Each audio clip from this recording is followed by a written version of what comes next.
మనసులో మాట కార్యక్రమానికి స్వాగతం.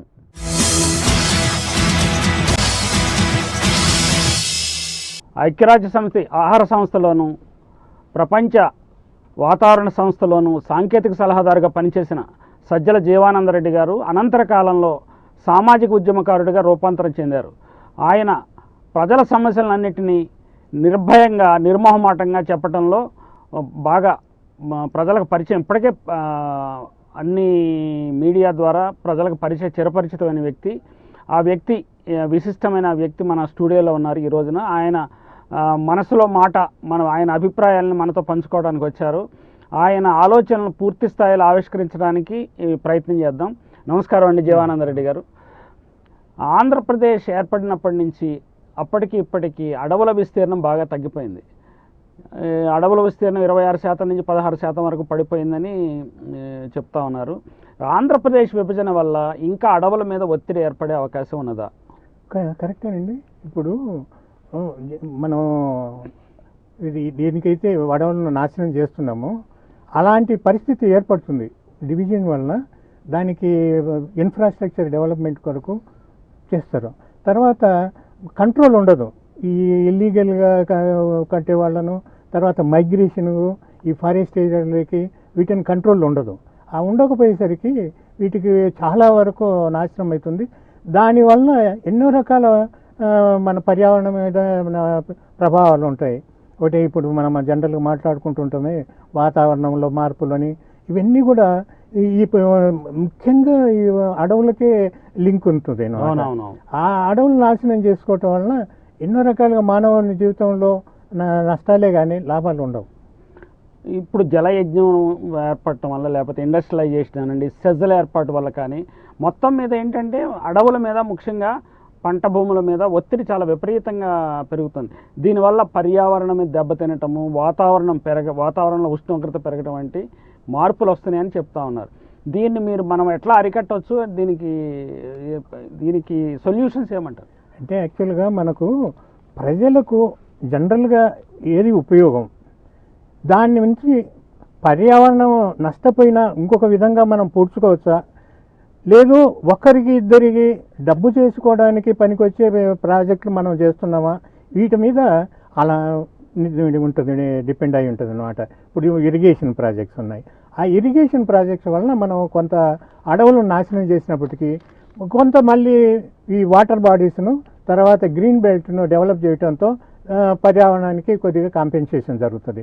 అదే మీరు ఒక ఇండస్ట్రీ పెట్టారనుకో, ఎవరికి ఒకరికి లాభం కొరకు ఆ ఇండస్ట్రీకి పెట్టినప్పుడు, అంటే మీరు చెప్పారు ఇందాక ఎస్ఈజెడ్లు ఇవన్నీ అని, ఆ ఎస్ఈజెడ్లు ఒక పర్పస్ కోసం పెట్టినప్పుడు వాళ్ళు కొన్ని నియమ నిబంధనలను పాటించాలి. కానీ ఇప్పుడు జరుగుతున్నది అది కాదు. వాళ్ళకు ఎంతవరకు అంటే ప్రభుత్వం ఇచ్చేంతవరకే వాళ్ళకు, తర్వాత వాళ్ళు చేయాల్సింది అది పర్యావరణాన్ని ఎలా నాశనం చేయాలనేది ఆలోచిస్తారు. వాటికి లాభం ముఖ్యం, కానీ పర్యావరణం ముఖ్యం కాదు, మనుషులు ముఖ్యం కాదు. సో నీటి వనరులను నాశనం చేస్తున్నారు, గాలిని నాశనం చేసుకుంటున్నారు. ఇవన్నీ ఒకదానికొకటి ఇదైపోతున్నాయి. అంటే మనము అభివృద్ధి అనేది జనరల్గా అంటాం సస్టైనబుల్. ఆ సస్టైనబిలిటీ లేనప్పుడు ఈ ప్రాబ్లమ్స్ వస్తాయి. ఇప్పుడు మనకున్న పరిశ్రమ, మనకు హైదరాబాద్ చుట్టుపక్కల ఉన్నాయి చూడండి, ఈ పరిశ్రమలో 99% అన్సస్టైనబుల్. అంటే పర్యావరణానికి నాశనం చేసుకుంటూ వాళ్ళ లాభాలు చూసుకుంటున్నారు, కానీ ఆ పర్యావరణాన్ని నష్టపోకుండా దాన్ని కంట్రోల్ చేసే విధానం వాళ్ళు పాటించడం లేదు. వాళ్ళు చేయగలరు, రూళ్ళు ఉన్నాయి, చట్టాలు ఉన్నాయి, దాన్ని రెగ్యులేట్ చేయడానికి అథారిటీలు ఉన్నాయి. వీళ్ళందరూ ఉన్నప్పటికీ వాళ్ళు ఎవరు చేయరు. అందరూ ఎవరి వాళ్ళు పంచుకొని తిందామనే ఆలోచన తప్పనించి దాన్ని కంట్రోల్ చేద్దామని లేదు. ఆంధ్రప్రదేశ్లో చాలా ఇరిగేషన్ ప్రాజెక్టులు కట్టారండి. ఆంధ్రప్రదేశ్ ఏర్పడిన తర్వాత ఇరిగేషన్ ప్రాజెక్టుల వల్ల జరిగిన నష్టాన్ని భర్తీ చేయడానికి ప్రత్యామ్నాయంగా అడవులు పెంచడం కానీ అలాంటి ఏర్పాట్లు ఏమైనా జరిగినాయా? తర్వాత జలయజ్ఞం కూడా చాలా భారీ ఎత్తున చేపట్టారు. తర్వాత జలయజ్ఞం ప్రాజెక్ట్ తర్వాత అయినా ఈ కాన్సెప్ట్ ప్రజల్లోకి వెళ్ళిందా, పాలకుల మైండ్లోకి వెళ్ళిందంటారా, వెళ్ళలేదంటారా మీరు అనేది? ఇప్పుడు జనరల్గా కొన్ని ప్రాజెక్టులు, ఇరిగేషన్ ప్రాజెక్టులు అన్నీ కూడా కొద్దిగా అడవులలో వీటికి దెబ్బతినే విధంగానే ఉంటుంది. కొన్ని కొండలు ప్రాంతాలలో ఉంటాయి, ఇవన్నీ ఉంటాయి. దీనికి రూల్ ఉంది. మనం ఇంత అడవిని నాశనం చేస్తే దానికి ఎన్నో రెట్లు మనం ఆ అడవులను పెంచుకోవాలి. ఇప్పుడు ఉదాహరణకు మనం పోలవరానికి ఉంది. పోలవరానికి గవర్నమెంట్, సెంట్రల్ గవర్నమెంట్ డబ్బు ఆల్రెడీ పే చేసింది. అది రీఫారెస్టేషన్ ప్రోగ్రామ్. రీఫారెస్టేషన్ ప్రోగ్రాము అది వాళ్ళు సెంట్రల్ గవర్నమెంట్ ఎగ్జిక్యూట్ చేస్తుంది. కానీ అది వాళ్ళు ఎంతవరకు చేస్తున్నారు అనేది డిఫరెంట్. మీకు ఉదాహరణకు సోషల్ ఆడిట్ కానీ మానిటరింగ్ ఆడిట్ చేసినప్పుడు పట్టుకున్నారు 10,000 కోట్ల విలువైన చెట్లు నాటాలి. అది ఏం చేశారంటే ఎన్జిఓలను సెలెక్ట్ చేసుకొని వాళ్ళ ఫ్యామిలీస్లో మెంబర్లుగా అదే బినామీలుగా పెట్టుకొని చేసి పట్టుకున్నారు 10,000 కోట్లు. అంటే వాళ్ళు చేయాల్సిన పని వాళ్ళు చేయటం. అంటే మనం ఏమనుకుంటామంటే ఒక ఇరిగేషన్ ప్రాజెక్ట్ చేయటం వల్ల అడవులు నాశనం అయిపోతున్నాయి అంతే అనుకుంటాం. కానీ దానికి కాంపెన్సేటరీగా చేస్తున్నా అది ఎవరైతే చేయాలనో వాళ్ళు చిత్తశుద్ధితో చేయటం లేదు. ఆ జోబులలోకి డబ్బులు బెదిరించుకుంటున్నారు. అదే అంటే మనకు ఇన్ఎఫిషియెంట్ అడ్మినిస్ట్రేషన్ లేనిది మనం ఏం చేసినా ఇదే ప్రాబ్లం అవుతుంది. పొల్యూషన్ అయినా అదే problem. Reforestation is one of the main component అనమాట మనకు ఇరిగేషన్ ప్రాజెక్ట్స్. నిబంధనలు అయితే ఉన్నాయి కానీ వాటిని ఇంప్లిమెంట్ చేయడంలో డబ్బులు కూడా ఉన్నాయి. ఇప్పుడు మన వాళ్ళు స్టేట్ గవర్నమెంట్ ఆల్రెడీ సెంట్రల్ గవర్నమెంట్కి ఇచ్చింది. అలాగనే కరకట్టలకు కూడా 600 కోట్లు ఇచ్చింది. అవి ఉన్నాయి, డబ్బులు చేస్తున్నారు. ఎవరైతే దాన్ని ఇంప్లిమెంట్ చేయాలనో వాళ్ళు చేయటం లేదు. అలాగే నేషనల్ హైవే ప్రాజెక్ట్ కింద 1000 కిలోమీటర్ల రోడ్లు నిర్మించేటప్పుడు లక్షలాది చెట్లను నరికేశారన్న వార్తలు వస్తున్నాయండి. అప్పుడు వాటి బదులు స్థానంలో వేసే మొక్కలు ఇంతకుముందు మర్రి చెట్లు, రావి చెట్లు, మహావృక్షాలు నాటారు. అవి చాలా దీర్ఘకాలం 100, 200, 300 సంవత్సరాల పెద్ద చెట్లు అయింది. ఇప్పుడు వేసే గార్డెనింగ్ ఎవెన్యూ ప్లాంటేషన్ అనేది బ్యూటిఫికేషన్గా కానీ ప్రకృతికి అనుకూలంగా లేవు, లేకపోతే ఆ ప్రాంతానికి అనుకూలంగా లేవని ఒక విమర్శ వస్తుంది. దీన్ని మీరు ఎట్లా రియాక్ట్ అవుతారు? ఇప్పుడు మీరు చెప్పిన దానికి మనం ఎక్కడికో పోవాల్సిన అవసరం లేదు. ఈ బాంబే హైవే ఇక్రిజాట్ దగ్గర మీరు చూస్తే అక్కడ ఎంతో పెద్ద చెట్లు ఉండేవి, చాలా విశాలమైన చెట్లు. వాళ్ళు కొట్టేసినప్పుడు ఒక్క మాట కూడా ఆలోచించలేదండి. అవి వాటిని కొట్టాల్సిన అవసరం లేదు. ఇప్పుడు రోడ్ వైడనింగ్ చేస్తున్నప్పుడు ఒక పక్కన ఉంది, ఇంకొక పక్కకు డెవలప్ చేయి. దానికి పోయి ఈ చెట్లను ఇష్టారాజ్యంగా కొట్టిపడేశారు. ఇదే మేజర్ ప్రాబ్లం అనమాట. నేషనల్ హైవే అయితేనేమి, విత్ ఇన్ ద అర్బనైజేషన్లో రోడ్ల వైడనింగ్లో కానీ మనం చేసే తప్పు ఏంటంటే చెట్లు నరికే. అది ఎందుకంటే కొన్ని ప్లాంట్లు ఉన్నాయి కదా, వాటిని ట్రాన్స్ప్లాంట్ చేయొచ్చు. అది చేయము. తర్వాత ఇప్పుడు తీసేద్దామని అనుకున్నప్పుడు ముందే ప్లాంట్ చేసి మొదలు పెట్టాలా. 10 years ప్లాంట్లు తీసుకొచ్చి పెట్టాలి. అవి దొరుకుతాయి ఫారెస్ట్రీ వాళ్ళు డెవలప్. కానీ ఇక్కడ ఫారెస్ట్రీ వాళ్ళు కూడా ఒరిజినల్ రోడ్ల పక్కన ఉన్న ట్రీస్ ఏంటి, చెట్లు ఏంటి, ఇప్పుడు మనం ఏం చేస్తున్నాం అనేది ఆలోచించటంలే. ఆ కాలంలో చెట్లకు లైఫ్ ఎక్కువ అండ్ షేడింగ్ ఎక్కువ. అంటే మనకు వచ్చే ఉష్ణోగ్రతను కంట్రోల్ చేస్తుంది. మన నడిచిపోవాలన్నా వాహన దానికైనా చల్లటిగా ఉండేది. ఇప్పుడు అలా కాకుండా మొత్తం వేస్ట్ జనరేషన్ అయ్యే చెట్లు, లైఫ్ తక్కువ ఉన్న చెట్లు ఇవి నాటుకుంటున్నాం. ఎందుకంటే ఈజీగా మళ్ళీ కొట్టడానికి పనికి వచ్చే చెట్లు నాటుకుంటున్నాం. అలాగే కొత్తగా చూస్తున్నాం అంటే రోడ్డు మధ్యలో చెట్లు నాటుతున్నారు. దీని గురించి మీరు ఏమంటారు? వాళ్ళు ఏంటి, అది డబ్బు జస్ట్ పంచుకొని తినడానికి చేసే పని అదే. ఇప్పుడు మీరు చూడండి, మనకు ఇక్కడ బయోడైవర్సిటీ కాన్ఫరెన్స్ జరిగినప్పుడు మనకు అన్ని రోడ్ల మధ్యలో వేశారు. అంతకుముందు అవన్నీ ప్లాంటేషన్ అని అవి ఇవన్నీ వేశారు. డబ్బు వచ్చేస్తే టక్కున అవన్నీ తీసేశారు, మళ్ళీ కొత్తది పెట్టుకుంటూ పోయారు. అంటే ఈ డబ్బంతా వేస్టే కదా. అలా కాకుండా అది ఎందుకోసం వేస్తున్నాం, దాన్ని లాంగ్ టర్మ్ ఏంటి అనేది ఆలోచించటం లేదు. మనకు సెంటర్ కంటే కూడా సైట్స్ ముఖ్యం. ఆ సైట్స్ మనం నడుస్తాం. నడిచినప్పుడు వాళ్ళకి కొద్దిగా స్ట్రెస్ ఉండకుండా పోవచ్చు. మధ్యలో పెడితే ఏమొస్తుంది, మధ్యలో పెట్టు మోర్ స్పేస్ ఆక్యుపై చేసుకుంటున్నావు. అది కానీ సింగిల్గా ఒక డివైడర్ లాంటి పెట్టుకుంటే మీకు స్పేస్ ఈ పక్కన ఆ పక్కన వస్తుంది. దానివల్ల మీరు చెట్లు వేసుకోవచ్చు. అంటే మన రోడ్లు వేసే విధానము, మన ఇది హార్టికల్చర్ వాళ్ళు అవెన్యూ ప్లాంటేషన్ వేసే విధానంలో మార్పు రావాలి. అది ఆలోచించి ఇలా చేస్తే మనకి ఏంటి ఉపయోగం, ఇలా చేస్తే మనకి ఏంటి ఉపయోగం ఉండదు, ఇవన్నీ ఆలోచించాలి. అలాగనే డ్రైనేజీ కూడా, ఆ రోడ్లంబడి వర్షాలు పడినప్పుడు మనకు ఫ్లడ్స్ వస్తుంటాయి. ఎందుకు, అక్కడ నీళ్లు పోవడానికి ఏమి ఉండవు. అలా వెస్ట్రన్ సిస్టంలో మీకు వర్షం వస్తుందని కిందికి పోతాయి, అక్కడ రోడ్డు మీద ఏం ఆగవు.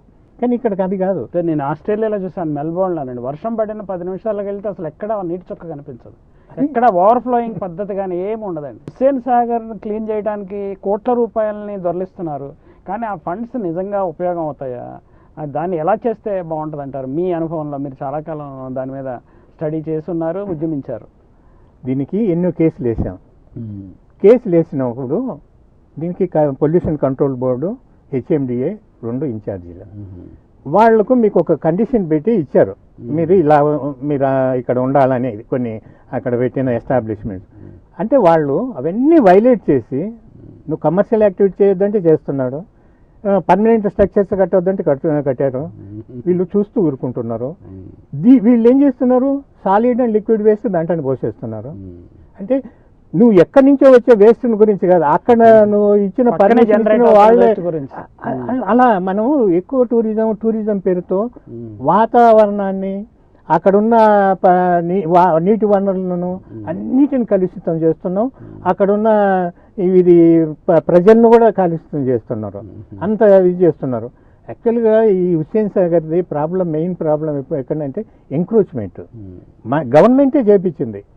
అప్పుడు 2000 తర్వాత వాళ్ళు ఏమన్నారంటే 169 లేకులను ఐడెంటిఫై చేసి వీటన్నిటినీ ఫుల్ ట్యాంక్ లెవెల్ డిమార్కేట్ చేస్తాం, 30 మీటర్ బఫర్ జోన్ పెట్టేసి అక్కడ ఎలాంటి కన్స్ట్రక్షన్ యాక్టివిటీస్ రానివ్వం అన్నీ చెప్పారు. అది చాలా మంచి నోటిఫికేషన్.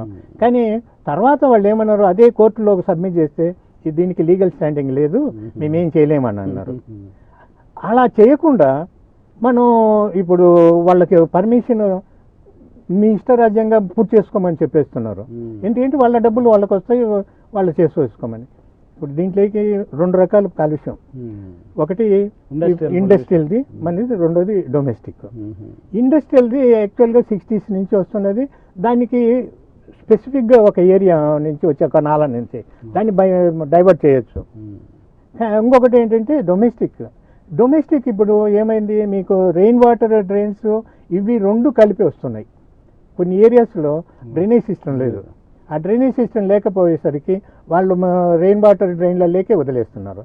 సో మొత్తం మంచి వాటర్ రావాల్సిన డ్రైన్లలో కూడా సీవేజే వస్తుంది. ఈ సీవేజీకి అప్పుడు ఒక ట్రీట్మెంట్ ప్లాంట్ అని పెట్టారు.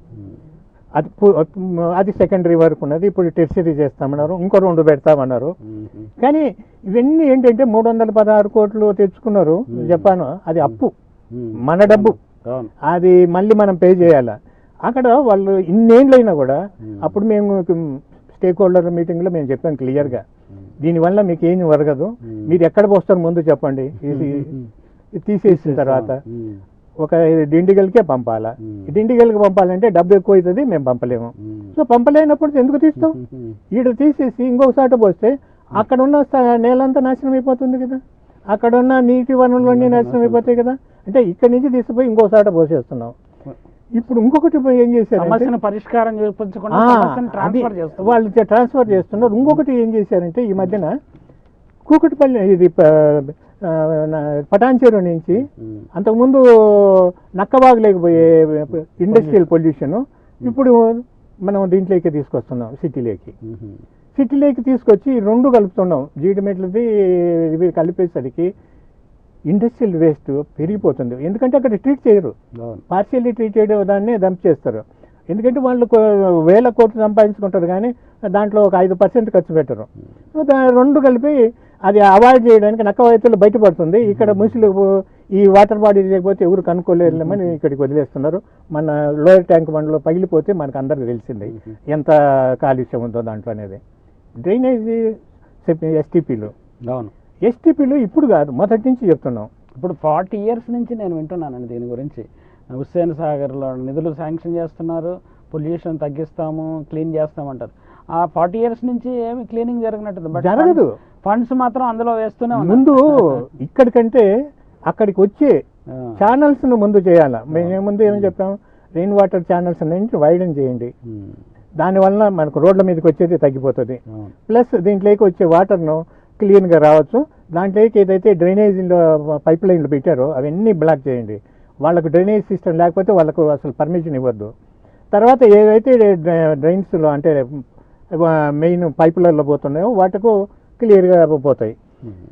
అలాగే రెడ్డి గారు మెట్రో రైలు ఏర్పాటు చేసిన తర్వాత ఏర్పాటు చేయడానికి కొన్ని వేల వృక్షాలను నశింపజేశారు. వాటిని రీఫారెస్టేషన్ చేస్తాము, తిరిగి పెంచుతామన్న ప్రోగ్రామ్ మీరేమైనా మానిటర్ చేశారా? ఎట్లా జరుగుతా ఉన్నది అది? ఇంకా వాళ్ళు మొదలు పెట్టలే. ఇంకా వాళ్ళు అక్కడ తీసేస్తే ఎక్కడో పెడితే మనకు అవసరం లేదండి, ఉపయోగం లేదు. మనకు కావాల్సింది ఏంటంటే సిటీలో పొల్యూషన్, హీట్ ఐలాండ్ ఎఫెక్ట్ అంటే టెంపరేచర్ పెరుగుతుంది. దాని రెండింటిని కంట్రోల్ చేయాలంటే చెట్లు కావాలి. చెట్లు అక్కడనే ఉండాలి. ఇప్పుడు రోడ్డు వైడెన్ చేసావు, వైడెన్ చేసిన తర్వాత చెట్లు కావాలి. కానీ ఇక్కడ ఏం జరుగుతుందంటే, ఇప్పుడు మన చూసాం పేపర్లో, ఇంతకుముందు కూడా MCH మాస్టర్ ప్లాన్ ఇచ్చారు. ఆ మాస్టర్ ప్లాన్ లో 300 మీటర్స్ ఒక రెండు పక్కల మల్టిపుల్ యూజర్ జోన్ అన్నాడు. తర్వాత ఇంకొకటి ఏమన్నాడు, రెసిడెన్షియల్ జోన్ కమర్షియల్ గా చేస్తామన్నారు. అప్పుడే మేము అబ్జెక్ట్ చేసాం, ఇది తప్పుడు విధానం, నువ్వు ఏదో రియల్ ఎస్టేట్ వరకు చేస్తున్నావు, దీనివల్ల మళ్ళీ కంజెషన్ పెరుగుతుంది, మళ్ళీ పొల్యూషన్ పెరుగుతుంది. నువ్వు దేనికైతే అవుటర్ ఏరియాస్ సిటీస్ చిన్న సిటీస్ పెంచుదామన్నా, దాని పర్పస్ సర్వ్ కావటం లేదు. అది వద్దని చెప్తే మేము రిటర్న్ గా ఇచ్చాము, వాళ్ళకి పర్సనల్ గా మనం పిలిస్తే చెప్పాము. కానీ దాన్ని వాళ్ళ లెక్క చేయలే. ఇప్పుడు బయటపడింది. ఇప్పుడు మెట్రో వాళ్ళు ఏం చేస్తున్నారు, 60 అప్పుడు ఏమన్నారు 30 దగ్గర మేము చిన్న కమర్షియల్ యాక్టివిటీస్ పెడతాం, 3 పాయింట్ల దగ్గర మేజర్ పెట్టుకుంటామన్నారు.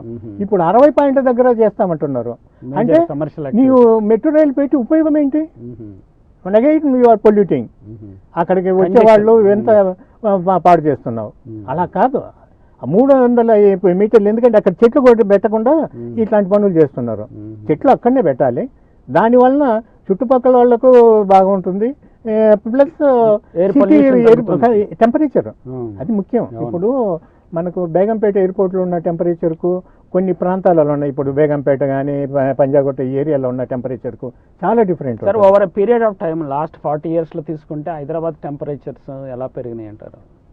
అంటే ఏదైతే మెట్రలాజికల్ స్టేషన్ ఉందో, స్టాండర్డ్ స్టేషన్, అక్కడ ఏం పెద్ద ఇది లేదు, 0.2, 0.3.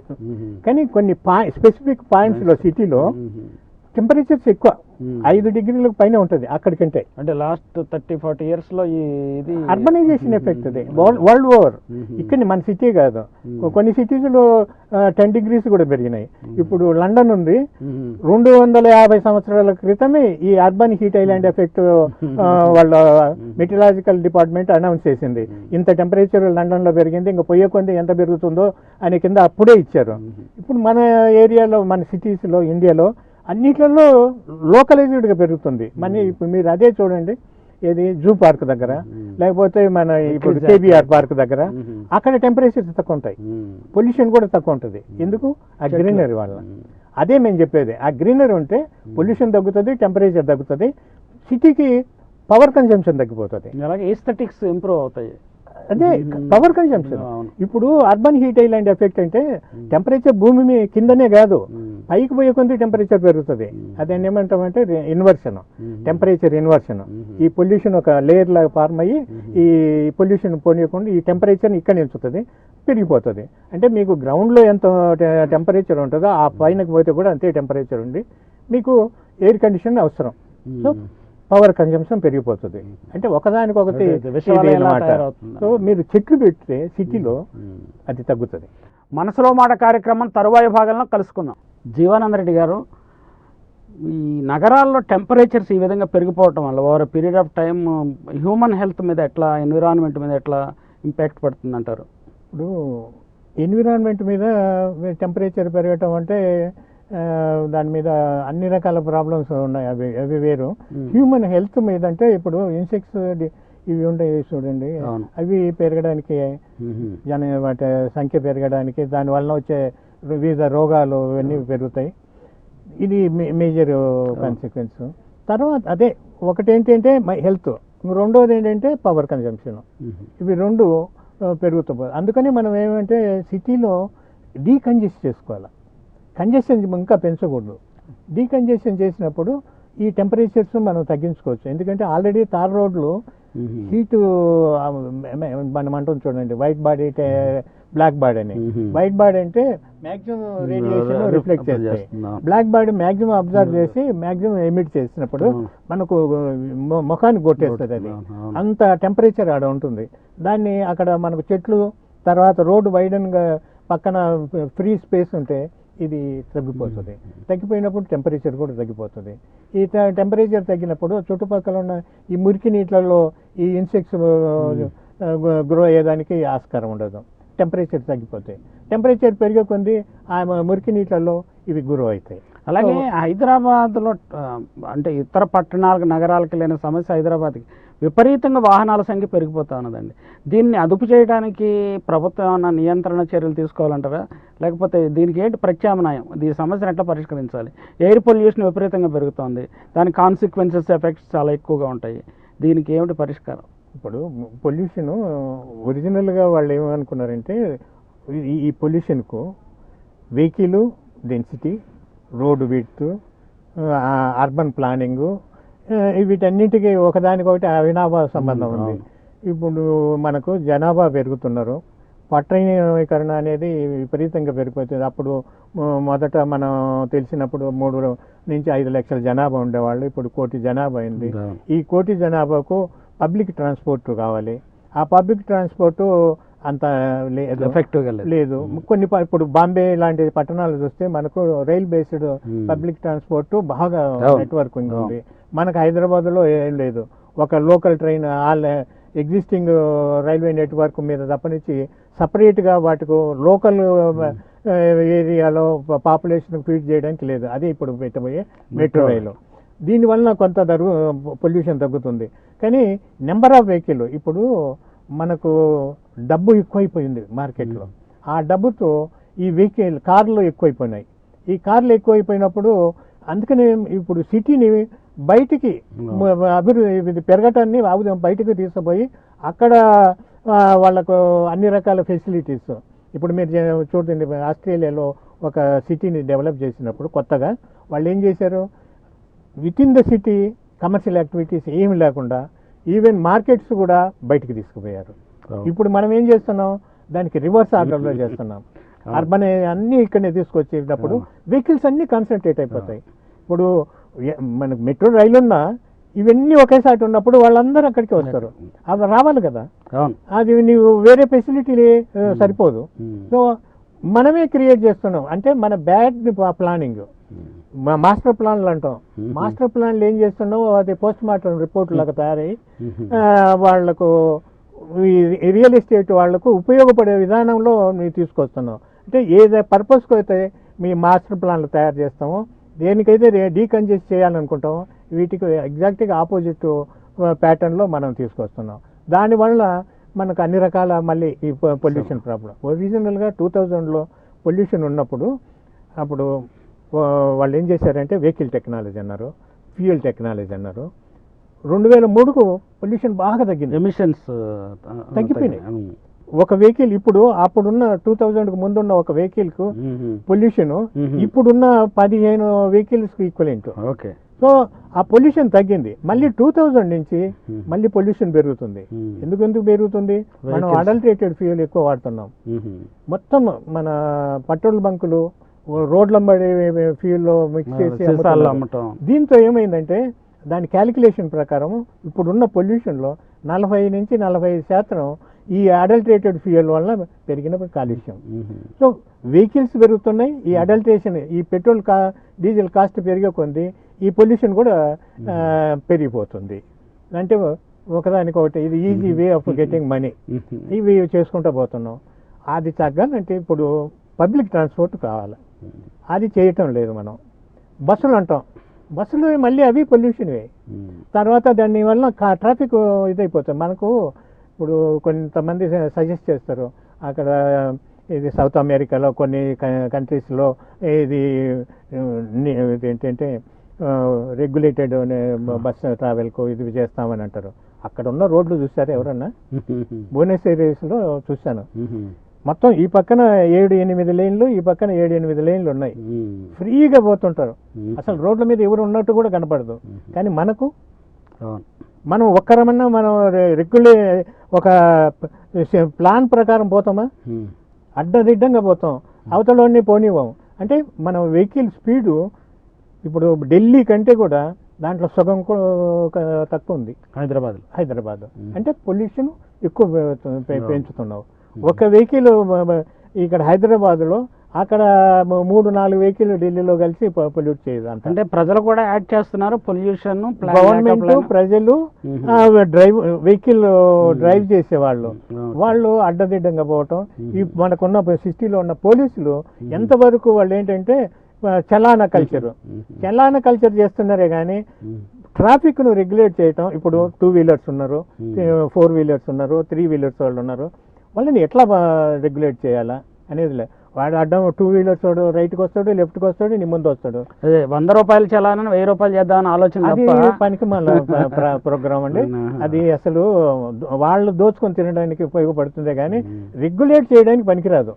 రెగ్యులేట్ చేయడానికి నువ్వు ఉన్న అక్కడ ఒక సిగ్నల్ దగ్గర వాడు నీ ముందే రివర్సల్ పోతాడు, వాడిని కంట్రోల్ చేయాలా. అలాంటిది పోయి వాడు ఒక రెడ్ లైట్ దాటింది, రెడ్ లైట్ ఎందుకు దాటుతారు? నువ్వు అవతల సిగ్నల్ ఇచ్చినప్పుడు అవతల వాడు సిగ్నల్ అయినా కూడా వస్తుంటాడు. సో నేచురల్గా వీడు దాటాడు. అది నువ్వు కంట్రోల్ చేయావా? అది చేయటం లేదు. అంటే ఇవన్నీ కూడా మనం వెహికల్స్ తగ్గాలంటే పబ్లిక్ ట్రాన్స్పోర్టు ఎఫెక్టివ్గా అది రైల్ బేస్డ్ సిస్టమ్ ఉంటే మనకి ఈజీగా అవుతుంది, స్పీడ్ తగ్గుతుంది, మనకి పొల్యూషన్ ఫ్రీ ట్రాన్స్పోర్ట్ ఉంటుంది. అది కావాలా సిటీకి. సార్ అలాగే రెడ్డి గారు మీరు ప్రపంచ వాతావరణ సంస్థలు కూడా పనిచేశారు. ఇప్పుడు ఇటీవల కాలంలో మా లే పీపుల్ అబ్జర్వ్ చేస్తారంటే రెయిన్ఫాల్ చాలా ఇర్రెగ్యులర్గా జరుగుతూ ఉంది. తక్కువ సమయంలో ఎక్కువ వర్షం పట్టడము, దానివల్ల వరదలు రావటము, ప్రమాదాలు ఏర్పడడం జరుగుతూ ఉంది. డిస్ట్రిబ్యూటెడ్గా రెయిన్ఫాల్ లేదు. ఇది ఏదైనా ఒక ప్యాటర్న్ అబ్జర్వ్ చేశారంటారా? ప్రపంచవ్యాప్తంగా జరుగుతుందా లేకపోతే ఇండియా లాంటి దేశాల్లో జరుగుతుందా? ఏం జరుగుతూ ఉందంటారు దీని మీద? యాక్చువల్గా మాలాంటి వాళ్ళం యాక్చువల్గా ఆ ఫీల్డ్లో వర్క్ చేసిన వాళ్ళం. నేను 70 నుంచి పనిచేసిన వాళ్ళని. మేము దీన్ని చాలానే వాళ్ళ మీద చేసాము, ఫైట్ చేసాము. ఈవెన్ యుఎన్ సెక్రటరీ జనరల్ కూడా రిప్రజెంట్ చేసాం. ఇవన్నీ భయభ్రాంతులు చేసేదానికి చెప్తున్నారు. ఈవెన్ ఎందుకంటే మన మినిస్టర్లు, సెంట్రల్ మినిస్టర్లు పార్లమెంట్లో చెప్పారు. ఒక ఆయన అంటాడు రెయిన్ఫాల్ తగ్గుతుంది అంటాడు, ఇంకొక ఆయన అంటాడు అక్కడ రెయిన్ఫాల్ పెరిగి అక్కడ ఇది వరదలు అంటారు. యాక్చువల్గా ఏమవుతుందంటే మనం వాతావరణం తీసుకున్నట్టయితే అక్కడ ఒకటి న్యాచురల్ ఇన్బిల్ట్, అంటే మన చేతిలో లేనిది, అది ఒకటి విధానం ఉంది. రెండోది ఏంటంటే మనం చేసే తప్పుడు వలన జరిగే మార్పులు, మ్యాన్ మేడ్ డిజాస్టర్ ఒకటి. ఇవి రెండు ఉన్నాయి ప్యారలల్ గా. ఇది 1966లో ఒక మాన్యువల్ ప్రపంచ వాతావరణ సంస్థ ఒక రిలీజ్ చేసింది. వీటిని ఎట్లా సపరేట్ చేయాలా, దీని ఎఫెక్ట్ ఎంత, దాని ఎఫెక్ట్ ఎంత. దీంట్లో ఏమంటామంటే న్యాచురల్ వేరియేషన్స్లో ఒకటి ఇర్రెగ్యులర్ అంటే ఇయర్ టు ఇయర్ వేరియేషన్ ఒకటి ఉంటుంది. రెండోదేమో సైక్లిక్ వేరియేషన్. అంటే ఇప్పుడు మనం మన అస్ట్రాలజీలో 60 సంవత్సరాల వలయం రిపీట్ అవుతుంటుంది. అలాగనే ఈ రెయిన్ఫాల్లో కానీ, ఈ మనకు వచ్చే సైక్లోన్లో కానీ, అమెరికాలో వచ్చే హరికేన్లో కానీ, వీటన్నిటిలో ఒక సిస్టమేటిక్ గా రిపీట్ అయితే పోతుంటుంది అనమాట. ఎల్లిన్లో లాలిన్లో లాగా మనకు ఆల్ ఇండియా రెయిన్ఫాల్ చూసుకుంటే 60 సంవత్సరాలు వలయం, ఒక పైకి సైనసైడల్ కర్వ్. అంటే మీరు ఈ మధ్యలో తీసుకుంటే మీకు రెయిన్ఫాల్ తగ్గినట్టు కనపడుతుంది. ఇటు తీసుకుంటే రెయిన్ఫాల్ ఇంక్రీజ్ అయింది.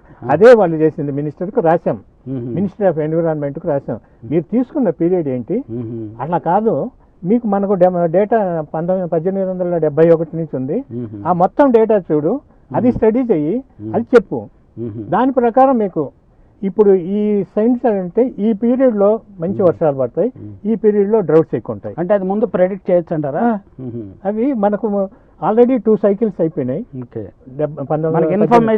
థర్డ్ మిథిలా IITM అని వాళ్ళు మా ఫ్రెండ్ ఒక ఆయన ఉండేవాడు పార్సారథ్ అని, ఆయన ఈ డేటా అంతా కలెక్ట్ చేసి, అంటే మనం రికార్డ్ చేస్తూ వర్షపాతం రికార్డ్ చేస్తున్న సమయం నుంచి 2 సైకిల్స్ అయిపోయినాయి, 260 అయిపోయినాయి. ఇప్పుడు మనం థర్డ్ ఫేజ్ లో ఉన్నాం. ఈ థర్డ్ ఫేజ్ లో కూడా ఈ మంచి రెయిన్ఫాల్ అది 2016 వరకు ఉంటుంది. ఆ తర్వాత మళ్ళీ ఇంకా డ్రౌట్స్ ఎక్కువ ఉంటాయి. అది ఎన్ని సంవత్సరాలు ఉంటుంది అంటారు? ఇది 2016 తర్వాత మళ్ళీ 30 సంవత్సరాలు. 30 సంవత్సరాలు రెయిన్ఫాల్ తగ్గుతుంది అంటారా? ఆ 30లో చాలా వరకు డ్రౌట్స్ వస్తాయి. మన ఆంధ్రప్రదేశ్కు దానికి సంబంధం లేదు. మనకేంటంటే 2 మాన్సూన్లు. అక్కడ మనం మాట్లాడేది నార్త్ ఈస్ట్ మాన్సూన్ మొత్తం దేశానికంతా. మన రాష్ట్రానికి సౌత్ వెస్ట్, నార్త్ ఈస్ట్ 2 ఉంటాయి. ఈశాన్య ఋతుపవనం, నైరుతి ఋతుపవనాలు 2 ఉంటాయి. కాబట్టి ఈ 2 ఏమైతాయంటే ఒకదానికొకటి ఆపోజిట్ డైరెక్షన్. ఇలా ఉంటే ఇది ఇలా పోతుంది. అంటే ఈ ఈశాన్య ఋతుపవనాలకు ఈ మనకు వచ్చే సైక్లోనిక్ యాక్టివిటీ ఫాలో అవుతుంది. మనకు అది సైక్లోనిక్ యాక్టివిటీ బాగున్నప్పుడు ఈశాన్య ఋతుపవనాల వల్ల వర్షాలు ఎక్కువ వస్తాయి. మీకు చూడండి, దాని వలన వచ్చిన వర్షపాతంతో మన చెరువులు, డ్యాములు అన్ని నిండా ఉంటాయి. ఈ సంవత్సరం నిండిపోయిన అవి లేకపోతే నిండవు. ఆ ప్యాటర్న్లో మనకు వస్తుంది. అది కంటిన్యూగా ఉంది. కాబట్టి దానికి మనకు ఇంక్రీజింగ్ రెయిన్ఫాల్, డిక్రీజింగ్ రెయిన్ఫాల్ అవి కాదు. ఇంకొకటి ఏంటంటే 3 మనం మ్యాన్ మేడ్లో కూడా 2 రకాలు ఉన్నాయి. ఒకటి ఏంటంటే మనం అడవులను నాశనం చేస్తున్నాం, ఇంకొకటి మైనింగ్లు చేస్తున్నాం, అర్బనైజేషన్ చేస్తున్నాం, నేషనల్ ఇవి రోడ్స్ ఇవన్నీ చేస్తున్నాం. దీనివల్ల మన అంటే ల్యాండ్ యూజ్, ల్యాండ్ కవర్ అంటే భూమి వినియోగాన్ని, ఆ భూమి పైన ఉన్న ఆచ్ఛాదనాన్ని మారుస్తున్నాం. ఈ మార్చటం వలన కొన్ని రకాల మార్పులు జరుగుతాయి. నువ్వు అడవులు నరికేసేస్తే వర్షాలు తగ్గుతాయి, టెంపరేచర్ పెరుగుతుంది, గాలి డైరెక్షన్ మారుతుంది, గాలి స్పీడ్ మారిపోతుంది. ఇన్ని రకాలుగా వాతావరణంలో మార్పులు వస్తాయి. దానివలన అక్కడ ఉన్న గ్రౌండ్ వాటర్ దెబ్బతింటుంది. వర్షాలు తగ్గిపోయినప్పుడు గ్రౌండ్ వాటర్ తగ్గిపోతుంది. తర్వాత మనకున్న అక్విఫర్, అక్కడి నుంచి కిందికి వచ్చే అక్విఫర్ డ్రై అయిపోతుంది. సో మిగతా ఏరియాలలో గ్రౌండ్ వాటర్ దెబ్బతింటుంది. సో ఒకదానికొకటి ఇది ఉంటుంది. అది మేజరు ప్రపంచవ్యాప్తంగా జరిగే వాతావరణంలో మార్పులకు అది కారణం. అడవులను నరుకోవటం. ఇప్పటి వరకు ప్రపంచవ్యాప్తంగా 30% అడవులను నాశనం చేసుకున్నాం. ఇంకా క్రమేపీ జరుగుతూనే పోతుంటుంది. సో దానిని అరికట్టమని అందరూ చెప్పేది. దాన్ని కాంపెన్సేట్ చేయటం అంటే రీఫారెస్టేషన్ చేయటం వల్ల మనం దీన్ని అరికొట్టుకోవచ్చు. అది ఎలా జరుగుతుందంటారా మీ అంచనా ప్రకారం, మీ అనుభవాన్ని? ప్రపంచవ్యాప్తంగా కొన్ని సాలిడ్ ఎగ్జాంపుల్స్ ఏమన్నా రీఫారెస్టేషన్ బాగా విస్తృతంగా ఉద్యమంలాగా ఉన్నాయా? లేకపోతే మన ఇండియాలో కూడా అలాంటి రాష్ట్రాలు ఏమైనా ఉన్నాయా? మన ఇండియాలో నార్త్లో కొన్ని ఏరియాలో చేశారు. ఇక్కడ కూడా చెయ్యొచ్చు. అంటే మనం పొలిటీషియన్లు, మోడర్న్ పొలిటీషియన్లు ఫండ్స్ వస్తే వాళ్ళు తిందామని ఆలోచిస్తాడు, కానీ అది ఆ పని చేద్దాం అనుకోరు. అలాగే చైనా గురించి చెప్తుంటారు సాధారణంగా. చైనా గురించి చెప్తుంటారు, చైనాలో చాలా బాగా రీఫారెస్టేషన్ చేస్తున్నారు. ఎక్కడ చేస్తున్నారు? మ్యానుఫ్యాక్చరింగ్ సెక్టర్ బాగా ఉండటం వల్ల అక్కడ కూడా పొల్యూషన్ చాలా ఎక్కువ ఉండాలి. అసలు చాలా డిటీరియేట్ అయిపోయింది. అసలు సిటీలో ఉండలేనంత ఇదిగా పెరిగింది. ఈ కాంపెన్సేటరీ యాక్టివిటీస్ అక్కడ జరగటం లేదు, ఎక్కడో జరుగుతుంది. దానివల్ల ఉపయోగం లేదు. దీన్ని ఎఫెక్ట్ తగ్గాలంటే కాంపెన్సేటరీ ఇక్కడనే జరగాలి. ఇక్కడ జరిగినప్పుడే మనం వెదర్ కు గురించి మాట్లాడితే అది కాదు. వెదర్ కు మనకు ఆరోగ్రఫీ, ఈ చెట్లు ఇవి ముఖ్యం. కాబట్టి ఆరోగ్రఫీ తీసేసామనుకో, వెస్టర్న్ ఘాట్స్ నాశనం చేసామనుకో, ఇప్పుడు మహారాష్ట్రలో కొన్ని ప్రాజెక్టులు పెట్టుకున్నారు, దానివల్ల నాశనం చేస్తే ఇంతకు ముందు రత్నగిరి సైడ్కు హెవీ రెయిన్స్ వచ్చేవి, అవి తగ్గిపోతాయి. ఇటు పక్కన వర్షాలు తక్కువ, సంగిలి ఇవి ఏరియాలో. సో దాని వర్షపాతమే మాడిఫై అయిపోతాయి. ఆంధ్రప్రదేశ్లో నెక్స్ట్ 20-30 ఇయర్స్ రెయిన్ఫాల్ మీ ప్రెడిక్షన్ ప్రకారం ఎలా ఉంటుందంటారు? 66 సంవత్సరాలు. ఇప్పుడు 2005 ఆంధ్రప్రదేశ్ 2005లో మొదలైంది. ఒక 66 సంవత్సరాల్లో నియర్లీ 20-25 ఇయర్స్ డ్రై ఏరియాస్. ఇప్పటి నుంచి అంటారా? 2005 నుంచి 2030 వరకు? 2030 కాదు, 66 సంవత్సరాలు. ఇప్పుడు యాక్చువల్గా మనకు సాలు వర్షపాతము అయితే మన ఆంధ్రప్రదేశ్లో 132 సంవత్సరాలు. 66 సంవత్సరాలు మన పూర్ రెయిన్ఫాల్, దాని తర్వాత 66 సంవత్సరాలు మంచి వర్షపాతం వచ్చింది. 2005 నుంచి మళ్ళీ మొదలైంది పూరు బ్యాడ్ పేజ్. అంటే ఎక్కువ సంవత్సరాలు తక్కువ వర్షాలు పడతాయి. ఇక్కడ ఈ 66 సంవత్సరాలు మంచి వర్షాలు పడేది పీరియడ్ అయిపోయింది. అందుకోసమే మేము చెప్పాము, ఇది ఈ 66లో చాలానే ఇబ్బందులు వస్తాయి మనకు. రేపు ఈ సెకండ్ వాటర్ ఇది కమిటీ ఉంది చూడండి, బ్రిజేష్ కుమార్ కమిటీ, దానివల్ల చాలానే నష్టం జరుగుతుందని అప్పుడు వాళ్ళకి ఇచ్చాం కూడా, నన్ను కూడా పిలిస్తే కమిటీలో చెప్పాం. ఇది సైకిల్ వలన వాళ్ళు ఆల్రెడీ ఇది సగటు ఫ్లడ్డింగ్ పెంచారు 185 టీఎంసీలు. మనకు ఈ సైకిల్ వలన మనకు వర్షాలు తగ్గుతాయి. దీనివల్ల డబుల్ ఎఫెక్ట్ లో మనకు వాళ్ళు ఇచ్చే నీరు 50% సంవత్సరాలలో తక్కువ అవుతాయి. ఇంతకు ముందు 25 సంవత్సరాలు ఉండేది, ఇప్పుడు 50 సంవత్సరాల పైనే వాళ్ళు మనకి ఏ నీళ్లు అయితే ఇవ్వాలనో అలొకేటెడ్ నీళ్లు అవి రావు, అప్పుడు కొట్టుకోవాలి. అది జరగబోయేది. అది చెప్పాం కూడా. చెప్పిన అక్కడ ఏమైతుందంటే రీజనల్ పాలిటిక్స్, అక్కడ కర్ణాటక మహారాష్ట్ర వాళ్లకు ఉన్నంత ఇన్ఫ్లుయెన్స్ యూనిటీ మన రాష్ట్రంలో లేదు. అలాగే రెడ్డి గారు, సైక్లిక్ చేంజెస్ ద్వారా ఇప్పుడైతే డ్రాట్ పరిస్థితులు, కరువు పరిస్థితులు అయితే ఉన్నాయో, మహబూబ్ నగర్ అనండి, ఇలా కొన్ని జిల్లాలు ఎప్పుడైనా ఎక్సెస్ రైన్స్ వచ్చే అవకాశం ఉందంటారా? మీరు చెప్పిన సైక్లిక్ 132 ఇయర్స్ సైకిల్. ఇప్పుడు అనంతపురం ఉంది, అనంతపూర్లో 220 మిల్లీమీటర్లు లోయెస్ట్, 1400 మిల్లీమీటర్లు హైయెస్ట్. ఎక్కడ? అనంతపురంలోనే. అనంతపురం ఎప్పుడు రికార్డ్ మనకు 1871 నుంచి ఇప్పటి వరకు వర్షపాతం చూస్తే 1472 సెంటీమీటర్ల వర్షం రికార్డ్ అయింది. అది ఈ పీరియడ్ లో మంచి వర్షాలు వస్తాయి, సగటు కంటే ఎక్కువ, ఇక్కడ సగటు కంటే తక్కువ వస్తాయి. ఆ పీరియడ్ లోనే ఎక్కువ 700 600 500 మిల్లీమీటర్లు ఉంటది కదా. వాళ్ళకి ఏమంటే 2 సీజన్లు, సౌత్ వెస్ట్ నార్త్ ఈస్ట్, 400 300 అలా డివైడ్ అయ్యేసరికి ఇవి దెబ్బతింటాయి. అందుకనే వాళ్ళు ఆ కాలంలో పంటల విధానాన్ని ఆ వర్షపాతానికి అనుగుణంగా పెట్టుకున్నారు. కానీ ఇప్పుడు అలా కాదు. ఈ హరిత విప్లవం వచ్చిన తర్వాత దాన్ని అంతా మార్చేసి కమర్షియల్ గా పోతున్నారు సార్. అలాగే మన పంచాంగకర్తలు కూడా రెయిన్ ఫాల్ ని ప్రిడిక్ట్ చేయటం అలాంటిది ఉంది. దానికి ఏదైనా సైంటిఫిక్ బేసిస్ ఉందంటారా, లేకపోతే ఊరికే మీ అనుభవంలో మీరు కూడా 132 ఇయర్స్ 134 ఇయర్స్ ఒక ఇది చెప్తున్నారు కదా ప్యాటర్న్, అలాంటి ప్యాటర్న్ ఏమైనా వాళ్ళు అబ్జర్వ్ చేస్తారా? అలాగే మన సామెతలు కార్తెలు గురించి వాటి గురించి చూస్తే మీరు ఎట్లా జడ్జ్ చేస్తారు వాటిని యాజ్ ఏ సైంటిస్ట్?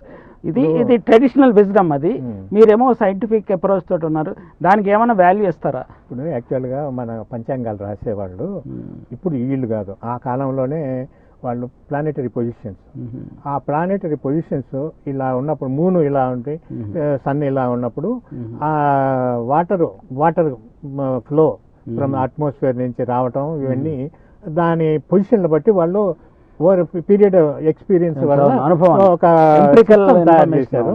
ఆ సిస్టమ్ లో వాళ్ళు చెప్తారు ఈ కాంబినేషన్ లో వర్షాలు బాగా రావు, కాబట్టి మనం ఏమన్నా చూసుకోవాలా, ఈ పీరియడ్ లో ఉంటాయి కాబట్టి వర్షాలు విపరీతంగా వస్తాయి, వరదలు వస్తాయి అని చెప్తారు. అవి కొన్ని రకాలుగా ఈ ప్లానెటరీ పొజిషన్ బట్టి అది సైంటిఫిక్ గా అంటే కొన్ని మూన్ ఫేజెస్ బట్టి మనం టైడల్ ఎఫెక్ట్ అంటాం. కానీ ఇది ఇప్పుడు సన్కు మూన్కు జూపిటర్కు ఎలా లింక్ అనేది వాళ్ళు ఎవరు స్పెసిఫిక్ గా చెప్పలే. వాళ్ళ పంచాంగంలో ఈ కాంబినేషన్స్ ఉంటే వర్షాలు వస్తాయి, ఈ కాంబినేషన్ ఉంటే వర్షాలు రావని ఉన్నది వాళ్ళ ఎన్సిస్టల్ గా చెప్తూ వస్తున్నారు. అది అలా వస్తుంది.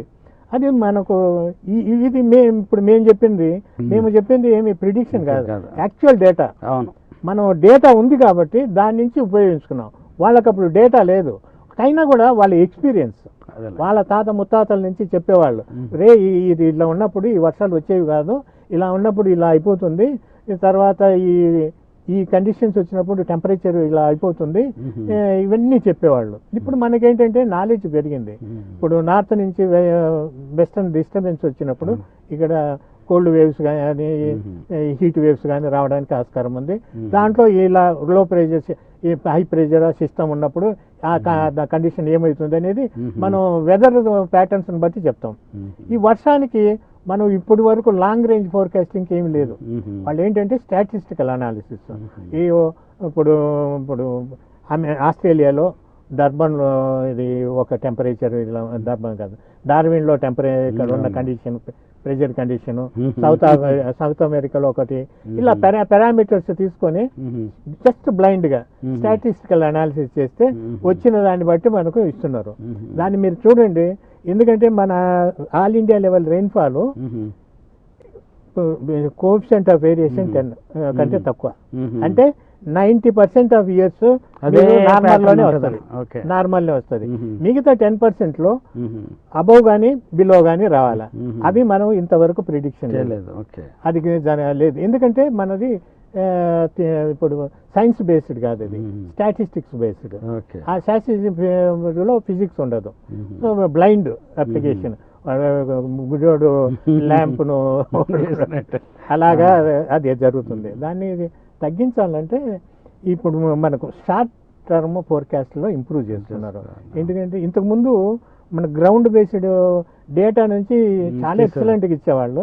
ఇప్పుడు కంప్యూటర్ను దాంట్లోకి తీసుకొచ్చారు, కానీ అంత ఈజీగా లేదు. కోస్తా తీరం వెంబడి చాలా థర్మల్ పవర్ ప్రాజెక్ట్స్ పెట్టాలనే ఆలోచన ఉంది. ఇప్పటికీ అన్ని గ్రౌండ్ కాలేదు, కానీ దీనివల్ల మన కోస్తా తీరానికి జరిగే నష్టం గురించి మీరు ఏమైనా అధ్యయనం చేశారా పరిసరాల కోణంతో? ఇప్పుడు యాక్చువల్గా ఇన్స్టిట్యూట్ ఆఫ్ ఇంజనీర్స్లో ఒక దీని మీద నేనే కోఆర్డినేట్ చేశాను. ఓకే. దాని మీద జరిగింది మీ డిస్కషన్ కూడా. ఓకే. సెంట్రల్ గవర్నమెంట్ ఇప్పుడు 11th ఫైబర్ ప్లాన్లో 9% గ్రోత్ కింద పవర్ జీడిపి 9% కావాలంటే పవర్ ఎంత కావాలని పెట్టి ప్రపోజల్ పెట్టి వాళ్ళకి ఏమంటే 1,60,000 మెగావాట్స్ అనుకున్నారు. కానీ వాళ్ళు ఇచ్చిన పర్మిషన్ 2,10,000 ఇచ్చారు. ఆ గ్రూప్ లో మన రాష్ట్రం కూడా కొన్నింటికి తీసుకొచ్చారు. అవన్నీ ఏం చేశారంటే అన్ని కోస్టంబడి పెట్టారు. కోస్టంబడి వాళ్ళ ప్లాన్ ఏంటంటే వాటర్, ఈ పవర్ ప్లాంట్లకు వాటర్ కావాలి, సీ వాటర్ వాడుకోవచ్చు. 2 ఇంపోర్టెడ్ కోలు రేవుల ద్వారా ఇక్కడ అది అది కాదు, వాటర్ తెచ్చుకోవాలి, వాటర్ కావాలా, డ్రింకింగ్ ప్యూర్ వాటర్ ఎక్కడ లేదు. ఇప్పుడు ఇంటీరియర్ వస్తే ఆ వాటర్ సప్లై లేదు. సో ఇవి అవాయిడ్ చేయడానికి అక్కడ పెట్టుకున్నారు. కానీ both central government state government ఆలోచించింది ఏంటంటే ఆల్టర్నేటివ్ ఎనర్జీ మీద ఆలోచించకుండా ఓన్లీ థర్మల్ పవర్ మీదనే కాన్సన్ట్రేట్ చేసి విపరీతంగా పర్మిషన్ ఇచ్చారు. ఇవన్నీ ఇండివిజువల్స్ కు, గవర్నమెంట్ కాదు, ప్రైవేట్ వ్యక్తులకు వాళ్ళ లాభాల కొరకు ఇచ్చారు. వాళ్ళ లాభాలకు ఇస్తే వాళ్ళు ఏం చేస్తారు, కంట్రోల్ చేస్తారా పొల్యూషన్. అక్కడ వచ్చే ఈ బొగ్గులో వచ్చే ఇది ఉంటుంది ధూళి, అది మొత్తం ఆక్యుపై అయిపోతుంది. దానివల్ల ఆ ఏరియాలన్నీ అగ్రికల్చర్ ఏంటికి పనికిరావు. తర్వాత ఇంకొకటి ఏంటంటే పొల్యూషన్. ఈ పొల్యూషన్ వల్ల చుట్టుపక్కల ఉన్న పంటలకు దెబ్బ, అక్కడ ఆక్వా ఫార్మ్స్ కొన్ని ఉన్నాయి, రైస్ ఫీల్డ్స్ ఉన్నాయి, ఇవన్నీ దెబ్బతింటాయి. ఒరిజినల్ గా పెట్టిన వాళ్ళు ఇంతవరకు పెట్టలే. 10 ఏళ్ళకి ముందే ల్యాండ్ ఇచ్చారు కృష్ణపట్నం దగ్గర, అది వీళ్ళకు రిలయన్స్ వాళ్ళకి వచ్చారు, వాళ్ళు పెట్టలే. ఇంకొకరు విశాఖపట్నం దగ్గర. వీళ్ళు ఏంటంటే వాళ్లకు ఎంత లాభం, ఆ లాభం చూసి చేస్తున్నారు. కానీ మనం గవర్నమెంట్ని ఎంకరేజ్ చేయటంలే ఈ విషయాలలో. గవర్నమెంట్ని ఎంకరేజ్ చేసుకోవాలా, లేకపోతే మొత్తం ఈ కోస్టల్ కారిడార్ మొత్తం మనకు మ్యాంగ్రూవ్స్ అంటాం చూడండి, ఇవి అడవులు ప్రొటెక్టివ్ వాల్స్. ఈ అలలకు, ఈ సైక్లోనిక్ యాక్టివిటీకి వాటన్నిటిని నాశనం చేస్తున్నాం.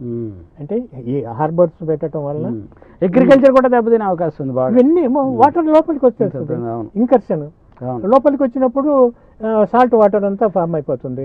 ఇవన్నీ ఒకదానికొకటి. ఇది మన వాళ్ళు ఏమన్నారంటే మడాడోళ్ళను పెంచేస్తామని మన మినిస్టర్ గారు అన్నారు కానీ ఇంత డబ్బులు శాంక్షన్ చేశామని ఒక్క ఎకరా కూడా చేయలేదు. అంటే ప్రజలు, కన్సర్న్ సిటిజన్స్ వ్యక్తిగత స్థాయిలో పరిసరాలను పరిరక్షించడానికి ఏం చేయవచ్చు ఆ విషయం? కొన్ని ఇప్పుడు మన ఇండివిజువల్గా చేయాలనుకున్నప్పుడు ఒక గ్రూపుల లాగా ఫామ్ అయ్యి వాటి మీద ఇట్లాంటి దుర్మార్గాలు చేసే వాళ్ళ మీద ఒత్తిడి తీసుకురావటం ఒకటి.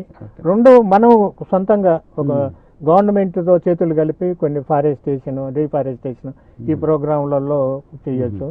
తర్వాత ఈ పొల్యూషన్ కాంపోనెంట్ కాడ వాళ్ళ మీద కేసులు వేయటం కానీ ఇవన్నీ ఇప్పుడు మేము హైదరాబాద్లో చేస్తున్నాం, అలాగా చేయొచ్చు. ఇప్పుడు హిమాయత్ సాగర్, ఉస్మాన్ సాగర్ ఉంది, దాని మీద ఎంత చేసినా కూడా ఆడ 1,000 కోట్లు, వేలేంటి లేండి ఇప్పుడు 1,00,000 కోట్లకు పైనే ఉంది రియల్ ఎస్టేట్ వ్యాపారం. సో వాళ్ళు ఆ 2 చెరువులు నాశనం చేస్తామంటారు. మేము ఫైట్ చేస్తూనే ఉన్నాం, కానీ గవర్నమెంట్ సహకరించాలి. ఇక్కడ ఏంటంటే గవర్నమెంట్, జ్యుడిషియరీ, పబ్లిక్ ఒపీనియన్ బలపడిన ఇప్పుడు కొద్దీ ఈ అవి రియాక్ట్ అవుతాయి, లేకపోతే రియాక్ట్ కావు. జ్యుడిషియరీ ఇప్పుడు గవర్నమెంట్ రెండు ఒకరి మీద ఒకరు వేసేసుకుంటే, ఇప్పుడు మన గణేష్ ఉత్సవం చూడండి, ఇప్పుడు 85 నుంచి ఇన్ని కేసులు వేసాం. ఏదో చెప్తారు క్యాజువల్ కోర్టు, గవర్నమెంట్ ఈ పక్కన ఉంటుంది, ఈ పక్కన వదిలేస్తుంది, యాజ్ యూజువల్ గా అయిపోతుంది. ఇప్పుడు ఈ సంవత్సరం వాళ్ళ లెక్క, మేము వేసిన లెక్కల ప్రకారం 5 నుంచి 15,000 కోట్లు ఖర్చు అవుతుంది ఈ గణేష్ ఉత్సవాలు, మండపాలు, వీటికి లక్షకైతే. సో ఇంత డబ్బు, ఆ డబ్బును పెట్టి మనం వేరే ప్రజా ఉపయోగం చేయొచ్చు, అది చేయము. ఒక 4-5 ప్రాంతాలలో ఓపెన్ ఏరియాస్ ఉన్నాయి కదా, అక్కడ కమ్యూనిటీగా ఒక పెద్ద విగ్రహం పెట్టి అందరం అక్కడనే చేసి ఈ 4 దానివల్ల ఈ సిటీని మనము మంచిగా చేసుకోవచ్చు, ఈ డబ్బును సద్వినియోగం చేసుకోవచ్చు. కానీ మేము చెప్తే చేయరు, కానీ గవర్నమెంట్ రావాలి. ఇప్పుడు మా లాంటి వాళ్ళు ఇంతకుముందు చెప్తే కొంత అన్నా వినేవాళ్ళు, ఇప్పుడు అది ఏమీ లేకుండా పోయింది. ఎందుకంటే నాయకులందరూ ఇన్స్టెంట్ గా డబ్బు కావాలనుకుంటున్నారు, బ్యూరోక్రాట్స్ అదే అయిపోయినారు. బ్యూరోక్రాట్స్ ఇంతకుముందు మంచి వాళ్ళు ఉండేవాళ్ళండి, ఇప్పుడు 90% పొలిటీషియన్ల కంటే అధ్వానం అయిపోయింది.